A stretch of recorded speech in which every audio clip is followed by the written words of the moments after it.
No, it's a scientific theory based on scientific evidence, and that's why we can't identify the designer. We see signatures of intelligence that can be analyzed with established methods of design detection. I don't know what any of that means. Okay, intelligence with, but you know what? There is information encoded in the cell, Mr. Abrams. Yeah. Digital code. If you found information, the software code in any other realm of experience, you would infer that an intelligence had played a role. You might not be able to tell, however, from analyzing the evidence. That assumes. Wait a sec. That assumes evolution doesn't exist. That's the problem with your argument. Okay. Using analogies such as digital code, tiny machines and motors are just bad analogies and in no way evidence for design. Besides, no intelligent design proponent can tell us at what stage design was actioned and when natural causes took over from the design phase.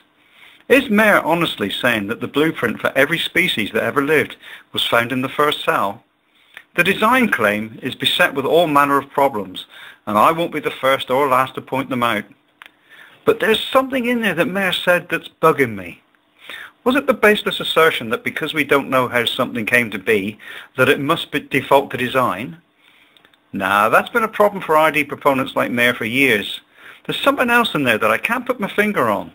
Ms. Stephen Meyer, you get the final word. I personally do think that God created the world, but the reason that as a design theorist we are careful not to say more than we can detect intelligence is that not because we're trying to pull a sham, pull the wool over anyone's eyes. We're trying to be careful about what the evidence can establish and what it can't. The argument for design is based on evidence, and the evidence establishes an intelligent cause, but it can't establish the identity of the intelligence from the biological. And the bottom line. Wait, I know what's bugging me. Let's go back.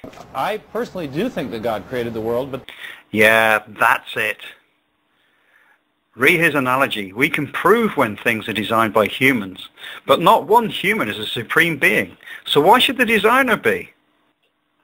And that is what I want to ask Meyer, or anyone else from the Discovery Institute. If you can't answer who or what the designer is, then your argument should be equally valid if you asserted that aliens designed life. So answer this honestly. What are the chances of an atheist who asserted that aliens designed life of getting a job in the Discovery Institute? I'm fairly confident I know the answer, assuming you'd answer with honesty. Yeah, honesty. I know. Now, while I'd argue that the philosophy of intelligent design in its purest form is not creationism, it has been hijacked by creationists by the likes of the Discovery Institute, e.g. Stephen Meyer. Anyhow, let Eugenie Scott have the last word on how the intelligent design movement operates. Intelligent design has descended with very little modification from creation science. Hear that?